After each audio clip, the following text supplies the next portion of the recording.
अस्सलाम dear viewers, मैं Maimuna Sorio inspire coaching centre दादूता। ठीक है, मां असां करे रहिया आहियूं अॼु डिफरेंट लॉज जेके आहिनि फिज़िक्स जा, जंहिंमें नंबर 1 ते आहे असां लॉ ऑफ यूनिवर्सल ग्रेविटेशन। ठीकु आहे, या न्यूटन्स लॉ ऑफ ग्रेविटेशन। हिन जो चवणु इहो हुयो त जेकॾहिं कंहिं बि यूनिवर्स में जेके बि ऑब्जेक्ट्स आहिनि हिक ॿिए खे अट्रैक्ट कंदा या वरी रिपेल कंदा, जेकॾहिं सेम हूंदा त फोर्स ऑफ रिपल्शन हूंदी, जेकॾहिं अट्रैक्ट कंदा त फोर्स ऑफ जेकॾहिं डिफरेंट हूंदा त फोर्स ऑफ अट्रैक्शन हूंदी। छो त ॿिनि डिफरेंट चार्जिस जे विच में या ॿिनि डिफरेंट मासिस जे विच में अट्रैक्शन हूंदी आहे ऐं जेके सेम हूंदा आहिनि उन्हनि जे विच में रिपल्सिव फोर्स हूंदी आहे। हिन जो चवणु हुयो त फोर्स ऑफ अट्रैक्शन और फोर्स ऑफ रिपल्शन, पोइ फोर्स उहा चाहे कहिड़ी बि हुजे, उहा डायरेक्टली प्रोपोर्शनल हूंदी मासिस सां। M1 M2 छो त हिन जेके फिगर में खया आहिनि 2 मासिस खया आहिनि, ॾिसो हिन 2 मासिस खया आहिनि। हिन चयो त जेका फोर्स ऑफ अट्रैक्शन हुजे या रिपल्शन हुजे जेका बि आहे उहा हिननि ॿिन्हिनि जे न्यूक्लियर जेके ॿिया मासिस हुया उन्हनि सां डायरेक्टली प्रोपोर्शनल हूंदी ऐं इनवर्सली प्रोपोर्शनल हूंदी हिननि ॿिन्हिनि जे रेडियस सां। रेडियस चवंदा हूं त डिस्टेंस बिटवीन 2 न्यूक्लियर।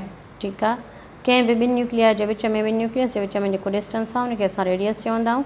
हे चए पई त इन जे स्क्वायर रूट सां हे इनवर्सली प्रोपोर्शनल आहे। इक्वेशन खे जेकॾहिं सिधो करे लिखूं त F इनवर्सली हिन निशानी खे साइन ऑफ प्रोपोर्शनलिटी चइबो आहे। M1 ऐं M2 जिथे बि हीअ प्रोपोर्शनलिटी 1 अपॉन में अची वञे, इन जो मक़सदु त हिन सां डायरेक्टली आहे, हे वधाईंदव त हे बि वधंदो, पर जेकॾहिं इनवर्सली जो अची वियो त माना हिकिड़ो पासो वधाईंदव त ॿियो पासो घटिजी वेंदो। इनखे असां इनवर्सली प्रोपोर्शनल चवंदा आहियूं, माना हिकु साइड वधायो त ॿियो साइड घटिजी वञे, या इनवर्सली प्रोपोर्शनल आहे जेकॾहिं सिधी सही आहे त माना हे इंक्रीज़ कंदव त ऑटोमेटिक हे बि इंक्रीज़ थी वेंदो।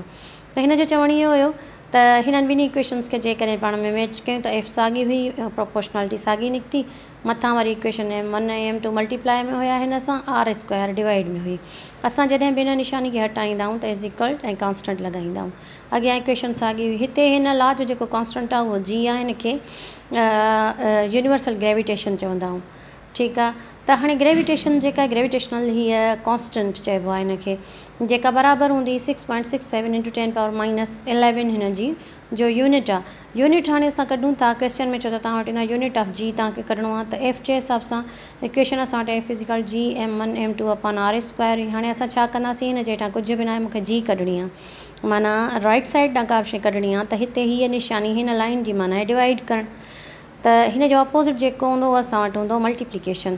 पोइ असां छा कयोसीं, हिन जे हेठां कुझु न आहे माना अलावा माना 1 ॾिनोसीं, त हीअ असां वटि F अपॉन 1 थियो, बराबरि 2 शयूं असां डिवाइड में अची वियूं।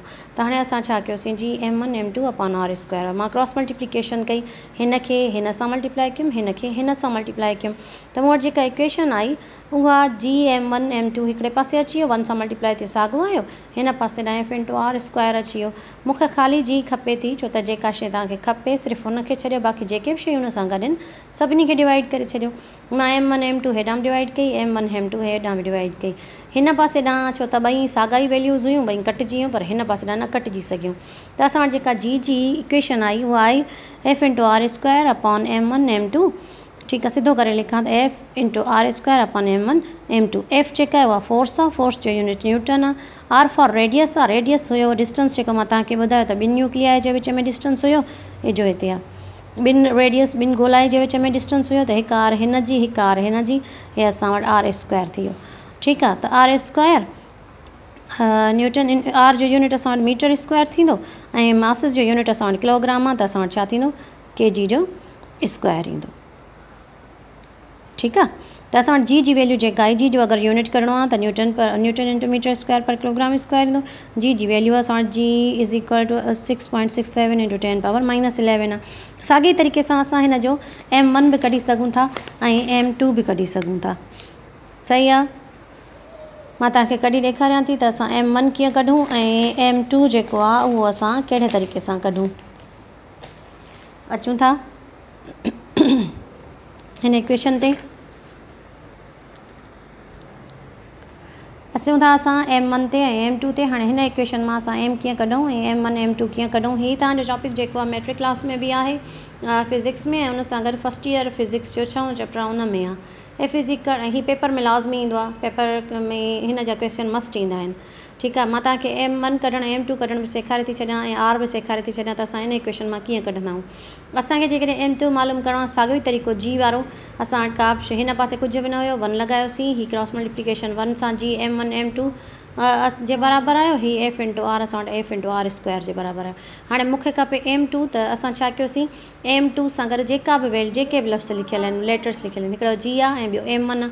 पोइ मां G M1 हेॾां बि डिवाइड कयो, G M1 हेॾां बि डिवाइड कयो, हिन पासे ॾांहुं साॻा हुया कटिजी विया, हिन साइड ॾांहुं असां वटि छा थियो, M2 बराबरि जेको आयो F into R square upon G M1 आयो। त हिन हिसाब सां असां वटि M1 जी वैल्यू बि साॻे ई तरीक़े सां ईंदी, M1 बराबरि F R square upon G M2 जे बराबरि।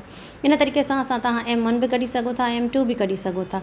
उनखां पोइ असां वटि R जेका रेडियस कढणो आहे अगरि, त साॻे ई तरीक़े सां सेम वे असां वटि इक्वेशन जो F is equal G M1 M2 upon R square हुयो, ही हिन सां मल्टीप्लाई कयोसीं, ही 1 सां मल्टीप्लाई कयोसीं, हीअ असां F R स्क्वायर थियो, हिन पासे G M1 M2 साॻियो ई थियो। हाणे मूंखे कढणी आहे, छा कढणो आहे, R कढणो आहे, त पोइ R सां गॾु जेका बि शइ आहे उनखे डिवाइड करे छॾिणो आहे। मां F हेॾां डिवाइड कई, F हेॾां डिवाइड कई, हेॾां F में कैंसिल थी वई, बक़ाया मूं वटि बचियो R जो स्क्वायर। पोइ हिन में मां छा थी कयां, जो असांखे R अकेली खपे, स्क्वायर न खपे, पोइ असां छा कंदासीं, जो R खे जो अंडर रूट वठंदासीं, छो त अंडर रूट जो अपोज़िट स्क्वायर हूंदो आहे, सही आहे। त असां ऐं स्क्वायर जो अंडर जेको अपोज़िट थींदो उहो अंडर रूट हूंदो। पोइ R जो स्क्वायर ख़तमु करण लाइ हेॾां अंडर रूट वरितोसीं, हेॾां अंडर रूट वरितोसीं, असां वटि R बराबरि I square under root cancel थिया, R बराबरि I under root G M1 M2 upon F जे बराबरि। इन तरीक़े सां तव्हां इन हिकु इक्वेशन मां F बि कढी सघो था, प्रॉब्लम में R बि कढी सघो था, M1 M2 जेको हुयो उहे ॿई शयूं तव्हां आराम सां हिन मां फाइंड आउट करे सघो था। हे न्यूटन्स लॉ ऑफ ग्रेविटेशन, हे हुनजी सॼी डेस्क्रिप्शन जेका आहे हिते तव्हां वटि बुक मैट्रिक में बि ईंदी ऐं तव्हां वटि फस्ट ईयर में बि आहे। मां जेको बुक यूज़ करे रही आहियां, मां mostly I love Faridi series, त मां फरीदी जा बुक्स यूज़ कंदी आहियां। त फरीदी जी MD-CAT बि अगरि तव्हां यूज़ कयो त 2007 वारी तमामु बहितरीनु अथव, उन में बेस्ट जेका आहे बायो केमिस्ट्री फिज़िक्स तमामु सुठी लिखियल अथव, ऐं MCQ बि तक़रीबन फरीदी सीरीज़ मां एज़ इट इज़ सेम निकिरंदा अथव। त एंट्री टेस्ट जे हिसाब सां फरीदी जी MD-CAT जेका आहे उहा बेस्ट आहे, पर फरीदी जी अगरि वठो बि त 2007-08 वारी वठिजो, उनजो मटीरियल तमामु जेको कंटेंट आहे बहितरीनु आहे। हे ॾिसी छॾियो, हे सॼो तव्हां वटि अची वियो, हिन जी पूरी डेस्क्रिप्शन जेका आहे तस्वीर कढी करे स्क्रीनशॉट कढी करे पंहिंजो तव्हां आराम सां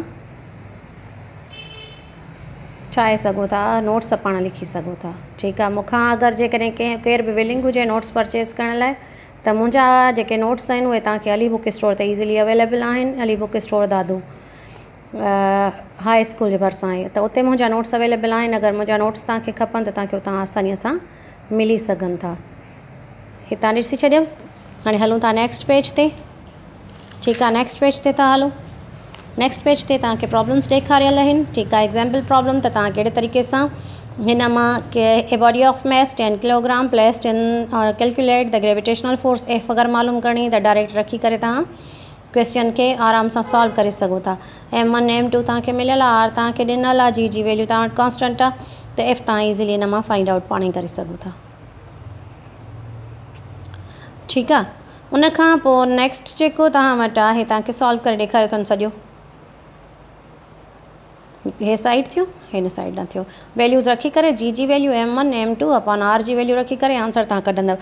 आंसर सॉल्व जे करे तव्हां कंहिं बि गाइड मां एग्ज़ाम्स में कयो था त हिकु शइ जो ख़्यालु कंदा कयो, हे जेके यूनिट्स आहिनि न, असां प्रॉब्लम में यूनिट्स न लिखंदा आहियूं। यूनिट सिर्फ़ु असां आख़िरी जेको हूंदो आहे न उते लिखंदा आहियूं। जॾहिं बि तव्हां पेपर सॉल्व कंदे चीटिंग कयो था त चीटिंग जे दौरान बि थोरो नकुल बि अकुल सां कंदा कयो।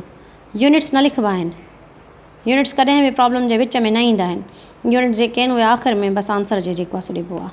ठीकु आहे, त उन तरीक़े सां हे तव्हां हिन मां सॉल्व करे सघो था। मां नेक्स्ट पंहिंजे वीडियो में सॉल्व कंदमि, इंशाल्लाह प्रॉब्लम्स तव्हांखे सॉल्व करे ॾेखारींदमि। हाली मूंखे जस्ट तव्हांखे न्यूटन्स जो लॉ सॉल्व कराइणो हुयो, त हुनजे करे मां तव्हांखे सॉल्व करायो। क्वेश्चन नंबर जेका फस्ट ईयर आहे उनजो एक्सरसाइज़ चैप्टर नंबर 6 जी क्वेश्चन नंबर 1, क्वेश्चन नंबर 3 ऐं क्वेश्चन नंबर जेको 8 आहे उहो हिन ई फार्मूले सां थींदो, जेको F is G M1 M2 upon R square जेको हुयो उन सां ई थींदो। ठीकु आहे, इन सां ई सॉल्व थींदो। क्वेश्चन नंबर फस्ट ईयर जो कहिड़ो कहिड़ो, पहिरियों, टियों ऐं 8हों क्वेश्चन, उहे हिन सां ई जेको फार्मूले सां सॉल्व थींदा। F is G M1 M2 upon R square. टिनी क्वेश्चन में तव्हांखे फोर्स मालूम करणी आहे, फोर्स जे लाइ डायरेक्ट इक्वेशन्स रखाए करे वैल्यूज़ रखी मल्टीप्लाई कंदव ऐं पोइ डिवाइड कंदव त तव्हां वटि आंसर अची वेंदो। प्रॉब्लम्स मां पंहिंजे नेक्स्ट जेको हूंदो वीडियो उन में तव्हांखे सॉल्व करणु सेखारींदमि टिनी लॉस जा। हींअर छो त मां जेको टॉपिक सिलेक्ट कयो आहे उहो जस्ट लॉस सिलेक्ट कयो आहे त जीअं तव्हांखे लॉस चङी तरह सां सम्झ में अची सघनि। ठीकु आहे, हलूं था पंहिंजे नेक्स्ट लॉ ते। सिमिलरली असां वटि वरी नेक्स्ट हींअर जेको मां लॉ तव्हांजे लाइ सिलेक्ट कयो आहे इंटर जो ई आहे उहो असां वटि। ठीकु आहे, कूलम्स लॉ। इंटर फिज़िक्स में जेको लॉ आहे कूलम्स लॉ, चैप्टर नंबर तव्हां वटि ईंदो 2 में। ठीकु आहे, कूलम्स लॉ जो चवणु इहो हुयो हिननि जी जेका असां वटि डेरिवेशन हुई उहा हुई F directly proportional Q1 Q2 upon R square. साॻियो ई जीअं असां वटि हुयो न्यूटन्स लॉ ऑफ ग्रेविटेशन हुयो, सेम तरीक़े सां इहो हुयो त 2 इलेक्ट्रॉन्स अगरि असां खणूं था ऐं 2 इलेक्ट्रॉन्स जेके आहिनि ही 2 चार्जिस आहिनि। ठीकु आहे, हिकिड़ो इलेक्ट्रॉन आहे Q1 ऐं ॿियो आहे असां वटि Q2।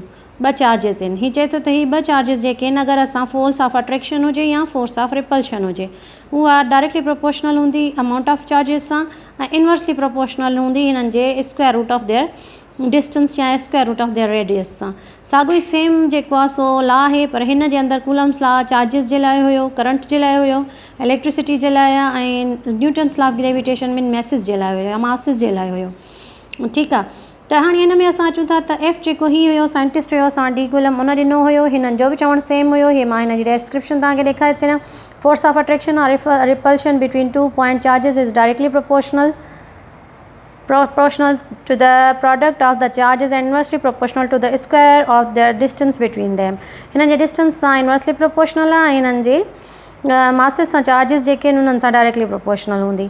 इक्वेशन ही जेका आहे ॾिसी छॾियो, स्क्रीनशॉट वठणु चाहियो त स्क्रीनशॉट बि वठी छॾियो। मुंहिंजा नोट्स अली बुक स्टोर ते अवेलेबल आहिनि, but it is not sponsored.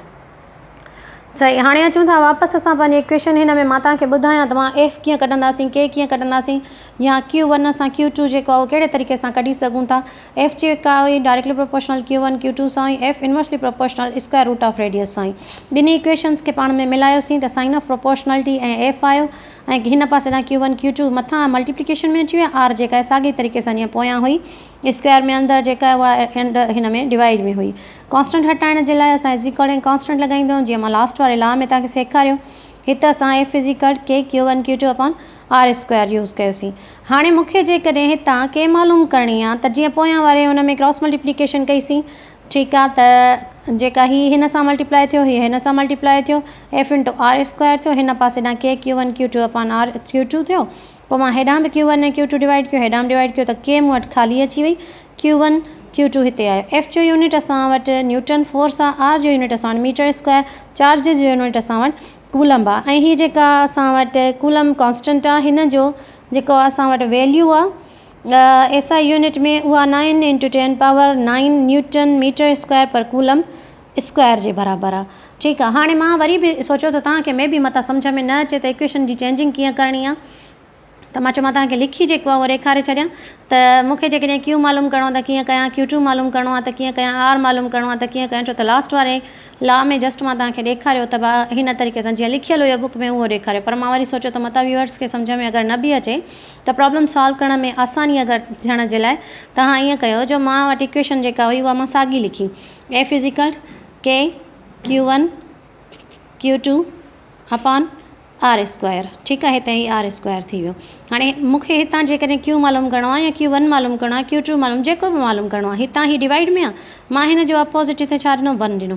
हाणे ही हिन सां मल्टीप्लाई थियो 1 सां, ही हिन सां मल्टीप्लाई थियो एफ इंटू आर सां। ही मूं वटि छा थियो, एफ इंटू आर जेको थियो एफ आर स्क्वायर बराबरि हे मूं वटि छा थियो 1 सां जेका बि शइ मल्टीप्लाई थी आंसर असां वटि साॻियो ई ईंदो, को बि फ़र्क़ु न ईंदो आहे। इन करे हीअ असां वटि छा थियो के Q1 Q2 जे बराबरि। हाणे मूंखे जेका मालूम करणी आहे न, जेकॾहिं तव्हांखे Q1 मालूम करणी आहे त तव्हां ॿिन्ही पासनि ना के डिवाइड कंदव, छो त Q1 सां गॾु हिकिड़ी के आहे ऐं ॿियो Q2 आहे, त के Q2 हेॾां बि डिवाइड कयो, के Q2 मूं हिन पासे ॾांहुं डिवाइड कयो। हेॾां छो त Q2 मौजूदु हुयो त कैंसिल थी वियो, हिकिड़ो मथां हे बि कैंसिल थी वियो। बक़ाया मूं वटि वञी बचो छा अकेलो Q1 बराबरि हिन साइड ॾांहुं छा आयो असां वटि एफ इंटू आर जो स्क्वायर अपॉन Q2। हिन तरीक़े सां तव्हां Q जेको आहे उहो 1 कढी सघो था।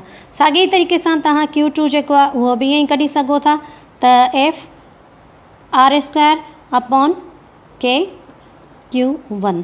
जेको मथियों तरीक़ो हुयो साॻियो ई क्रॉस मल्टीप्लिकेशन तव्हां उहो बि कढी सघो था।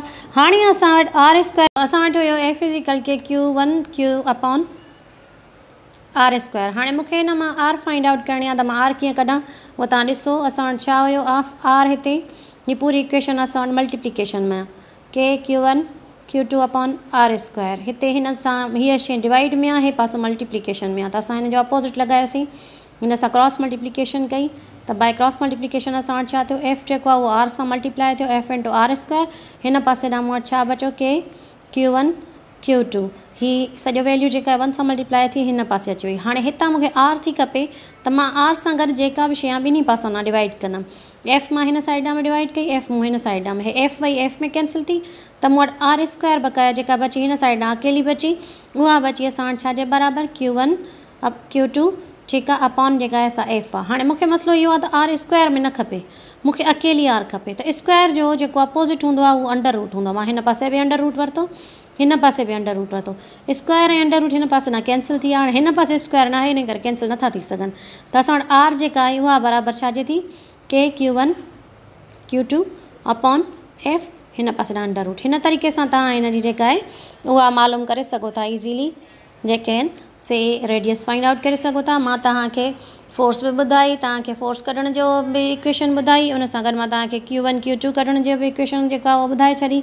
हे इंटर जो टॉपिक अथव ऐं मैट्रिक में बि आहे, मैट्रिक जे चैप्टर नंबर 16 में 16 में आहे कूलम्स लॉ, ऐं इंटर जो जेको आहे चैप्टर नंबर 2 आहे उन जे अंदरि आहे, ठीकु आहे। त इलेक्ट्रोस्टैटिक्स जेको आहे उन चैप्टर जे अंदरि हे मौजूदु अथव, उतां तव्हां हिन जा काफ़ी सारा प्रॉब्लम्स ईंदा, तक़रीबन 23 प्रॉब्लम आहिनि हिन चैप्टर नंबर 2 में, त उन्हनि मां मोस्ट ऑफ जेके क्वेश्चन सॉल्व थींदा उहे हिन कूलम्स लॉ सां ई सॉल्व थींदा, ठीकु आहे। हाणे असां वटि इहो आहे त जेको हिन में ॿियूं शयूं अची वियूं, जीअं मां तव्हांखे ॿुधायो त चार्ज जो जेको यूनिट हुयो उहो असां वटि छा हुयो, कूलम हुयो, ठीकु आहे। कूलम छा हुयो, 1 कूलम में बि डिफाइंड एज, छो त हिन जी जेका डेफिनेशन आहे उहा मोस्टली एंट्री टेस्ट में क्वेश्चन्स में या वरी असां वटि पेपर्स में MCQs में ईंदी आहे। उहा असां वटि छा हुई, 1 coulomb charge being the quantity of charge which is placed 1 meter from identical charge in vacuum repels it with the force of 8.99, माना के जी वैल्यू 9 × 10⁻9 सां अगरि का बि शइ हुनखे रिपेल्स करे थी त हुनजे बराबरि असां वटि जेका आहे असां हुनखे कूलम चवंदा आहियूं। कूलम जा मुख़्तलिफ़ मल्टीपल्स आहिनि, हिकु कूलम में 1000 मिली कूलम ईंदा। जेकॾहिं मिली कूलम बचे थो त हुनखे कूलम में कन्वर्ट करण जे लाइ आॾो तव्हां 10⁻³ लॻाए छॾींदव, माइक्रो कूलम में 10⁻6 आॾो लॻाए छॾींदव, ठीकु आहे। जेकॾहिं तव्हां वटि नैनो कूलम आहे क्वेश्चन में, छो त चार्जिस में इहे अची वेंदा आहिनि, हुनजे करे तव्हां 10⁻−9 जेको आहे लॻाईंदव। हिकु कूलम में 6 माए जेको आहे सो मेगा कूलम थी विया 10⁻−6, ऐं 10⁻6 जेके कूलम थिया बराबरि थिया 1 मेगा कूलम जे। इन तरीक़े सां तव्हां हिन खे सॉल्व करे मल्टीपल्स जेके मुख़्तलिफ़ अचनि था लॻाए करे ईज़िली सॉल्व करे सघो था। Chapter number 16 Coulomb's law, chapter number 16 matric में अथव, ऐं चैप्टर नंबर 2 इंटर में अथव। लॉ सेम आहे एक्ज़ैक्ट, ठीकु आहे। हिन जी डेफिनेशन बि अची वई ऐं उन सां रिलेटेड जेके हिन जा मल्टीपल्स बि अची विया, कूलम जी जेका आहे सा तव्हां वटि डेफिनेशन बि अची वई। फोर्सिस जेके डिपेंड कंदियूं आहिनि हिन में उहे डिपेंड कंदियूं आहिनि मोस्टली डिस्टेंस ते। बाक़ी हाणे चार्जिस जेके आहिनि इलेक्ट्रॉन जी प्रोटॉन जी चार्ज हमेशह सेम रहंदी, ऐं जेको डिफरेंस अगरि ईंदो बि त रेडियस जे करे डिफरेंस ईंदो आहे। त फोर्सिस जेके हूंदियूं आहिनि उहा अट्रैक्शन हुजे या रिपल्शन हुजे उहा डिपेंड कंदी छा ते डिपेंड कंदी, जो हिन जे रेडियस ते डिपेंड कंदी। जेको नेक्स्ट मां सिलेक्ट कयो आहे लॉ तव्हांजे लाइ उहा ओम्स लॉ। ओम्स लॉ जो मक़सदु हुयो त जेको वोल्टेज आहे कंहिं बि अप्लायंस में जेको वोल्टेज पैदा थिए थो उहा बराबरि नो V = IR, माना I for current, R for resistance, V for voltage. Voltage माना पोटेंशियल डिफरेंस। हिन लॉ खे असां ओम्स लॉ चवंदा आहियूं। चैप्टर नंबर ही इंटर में अथव 3 चैप्टर, उन में ओम्स लॉ ऐं हिन जा प्रॉब्लम्स बि ईंदा आहिनि खोड़ सारा, ऐं हिन सां गॾु ही मैट्रिक जे चैप्टर नंबर 16 में अथव, उतां तव्हां हिन खे ॾिसी सघो था। हींअर असांजो जेको टॉपिक आहे उहो कवर करे रहियो आहे, माना मैट्रिक खे बि ऐं इंटर खे बि। बुक मां तव्हांखे ॿुधाईंदी हलां त फरीदी जी बुक आहे, उन में आहे ही असां वटि। उन खां पोइ पोटेंशियल डिफरेंस जेको V आहे वोल्टेज या पोटेंशियल डिफरेंस, इन खे असां कीअं डिफाइन करे सघूं था। When a unit positive charge body moves against an electric field from A to B 2 points, then work has been done to move it from A to B. This work is called potential difference. The shortest difference between 2 points is called potential difference. ठीकु आहे। हिकु तार खां मां ॿी तार ताईं मां फॉर एग्ज़ाम्पल तव्हांखे ॾेखारे थी छॾियां त पेरेट कयो। हे जेको मां तव्हांखे स्विच थी ॾेखारियां, पेरेट मां तव्हांखे स्विच थी ॾेखारियां, साम्हूं ॾिसो ही लॻल आहे हिन में, हे 2 पॉइंट आहिनि, विच में चार्जर लॻल आहे, चार्जर खां मथे स्विच आहे। हिननि 2 पॉइंट्स जे विच में जेको अचे थो, जेको डिफरेंस अचे थो, उहो असां वटि इनखे पोटेंशियल डिफरेंस चइबो आहे।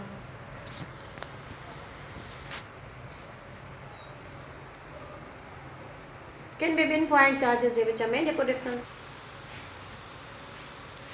2 पॉइंट्स जे विच में चार्जर लॻल आहे, चार्जर जेका आहे, या हे मां पेन ई थी खणी ॿुधायां, शायदि चिटो नथो ज़ाहिर थिए, त अचूं था हिननि 2 पॉइंट्स जे विच में जेको डिस्टेंस आहे हिनखे, हिते ही जेको विच में डिफरेंस अचे थो न मोबाइल खां वठी जेको चार्जर जे डेटा केबल जी पिन ताईं, हे 2 पॉइंट्स आहिनि, हिकिड़ो ही पॉइंट ऐं ॿियो परियां जेको मोबाइल में पिन पए थी, हिननि 2 पॉइंट्स जे विच में जेको वोल्टेज अचे थो, इहो पोटेंशियल डिफरेंस आहे। द डिफरेंस बिटवीन 2 पॉइंट खे असां पोटेंशियल डिफरेंस चवंदा आहियूं। We show it by PD और वोल्टेज V, ऐं हिन जो जेको असां यूनिट थींदो उहो वोल्ट थींदो। हाणे हिन में ॾिसो विच में कैपेसिटर लॻल आहे, जेको मथां स्विच खां वठी हेसि ताईं आयो, इहो अलॻि पोटेंशियल डिफरेंस, जेको हितां खां होॾे वियो अलॻि potential difference. So potential difference खे असां चई सघूं था,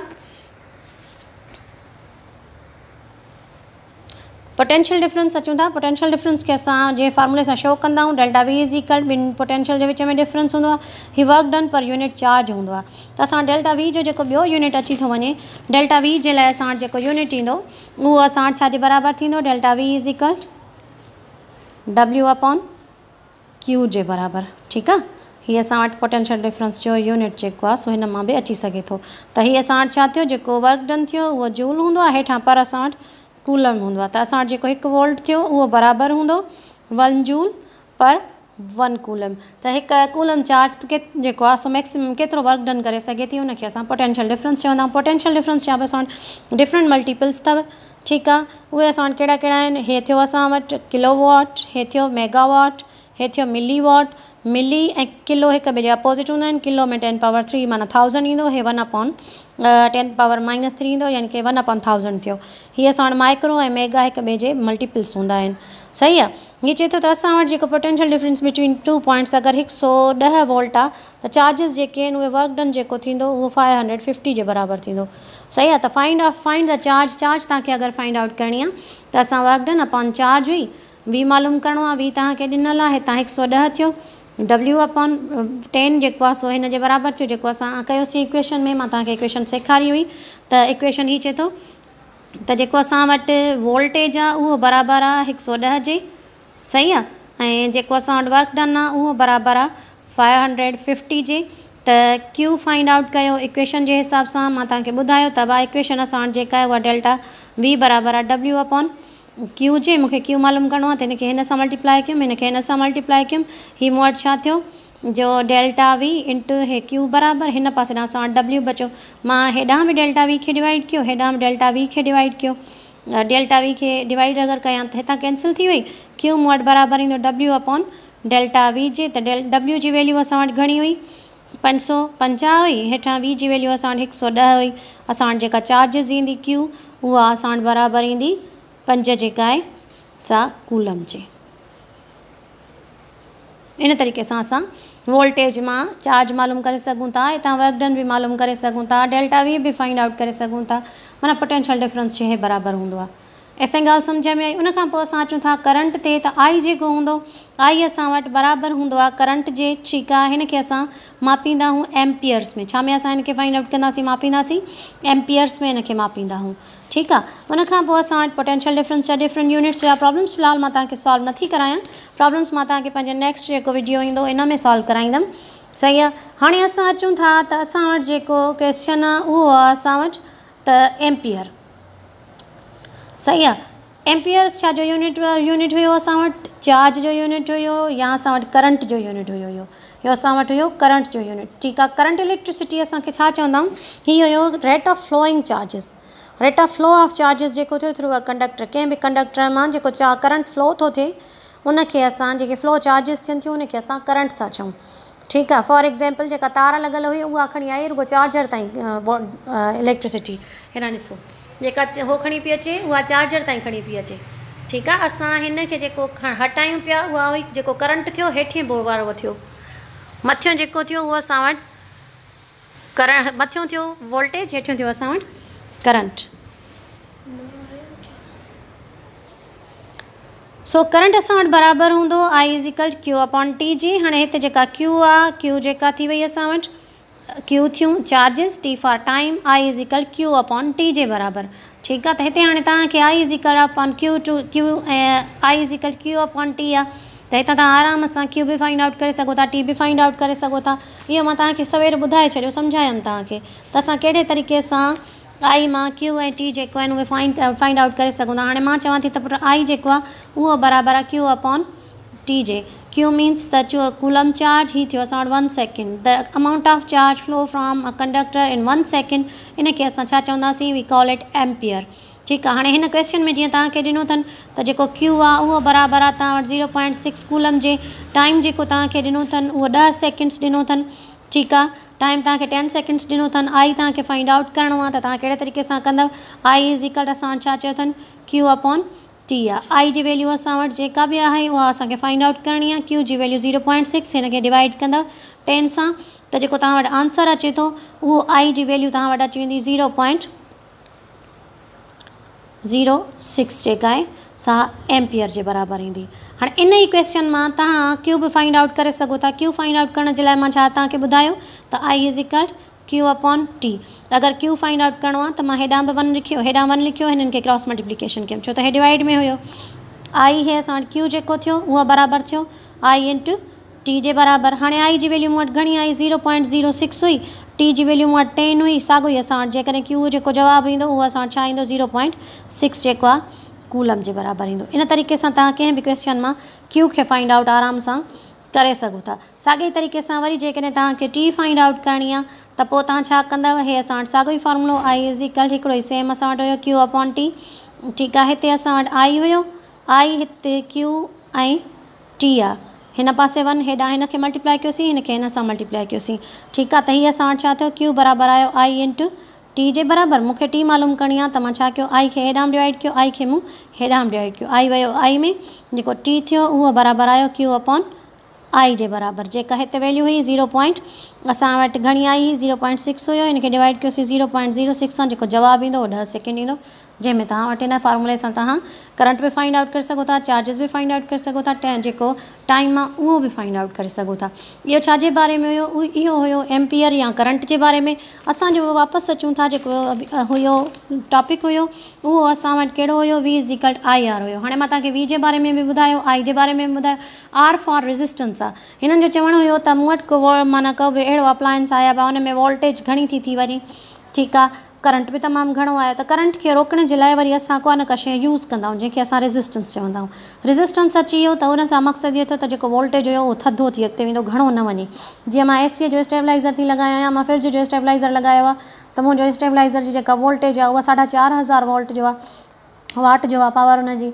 हाणे उन में जेका बिजली खपे मूंखे फ्रिज जे लाइ त 2000 वो जेको आहे सो थी खपे, 2000 वाट खपे, त उनखे जेको रोकण जे लाइ बाक़ी बक़ाया जेके 2000 उनखे रोकण जे लाइ जेको हिन में यूज़ थींदो उनखे रेजिस्टेंस चइबो आहे।